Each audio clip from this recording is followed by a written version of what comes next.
President Cyril Ramaphosa has extended his condolences to all victims of the Palestinian-Israeli conflict.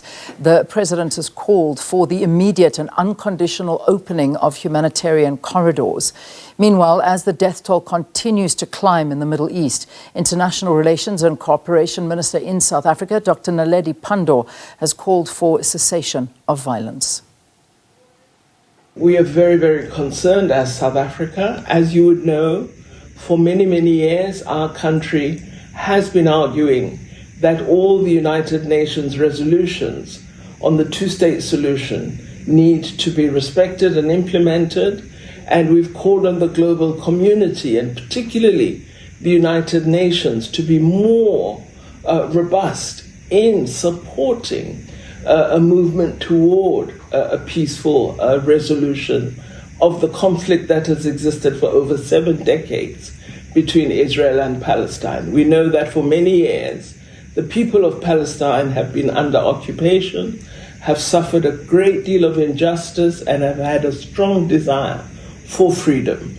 We also know that the people of Israel wish for security, and we would hope that the people of Israel will call more and more for a peaceful settlement between these two brotherly people and work toward a peaceful outcome that gives effect to the United Nations resolutions on this matter. We would call for peace. As South Africa, all violence is something that we do not support from whatever side it may come.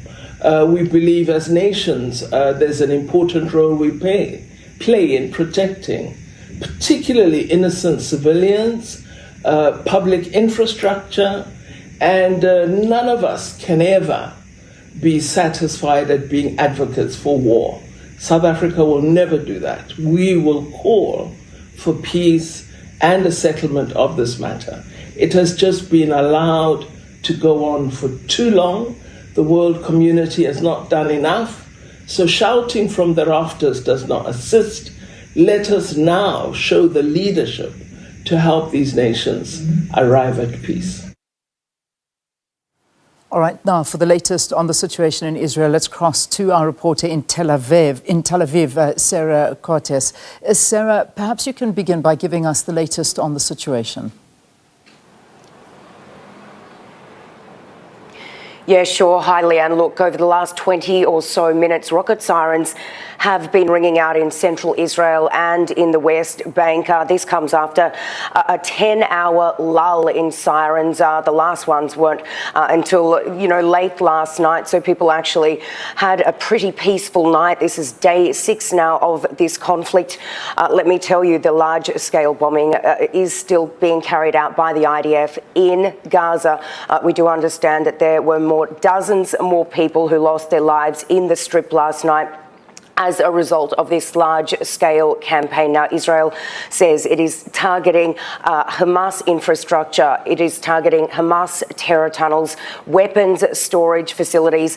And just in the last hour, the IDF came out to say that it has killed one commander from Hamas who was actually storing naval weapons in his home. Now, look, this comes as there are really growing concerns about the humanitarian crisis which is happening in the Gaza Strip. Of course, Leanne, this is a place that is extremely densely populated, home to more than 2 million Palestinians, and they are really bearing the brunt of this. Hamas has really been hanging its own people out to dry. We are hearing that sewage lines have been busted open, leaving raw matter on the streets, which of course is leading to all kinds of health concerns, while the US is still continuing to try and facilitate some kind of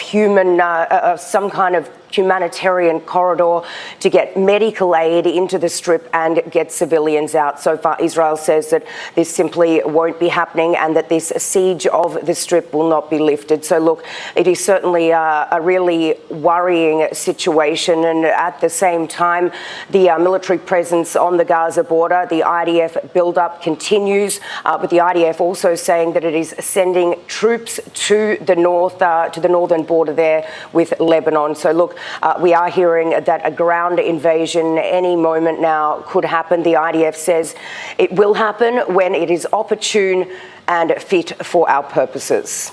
All right, Cyril, let's leave it there for this morning. Just getting you the latest from Tel Aviv from our reporter there at the moment.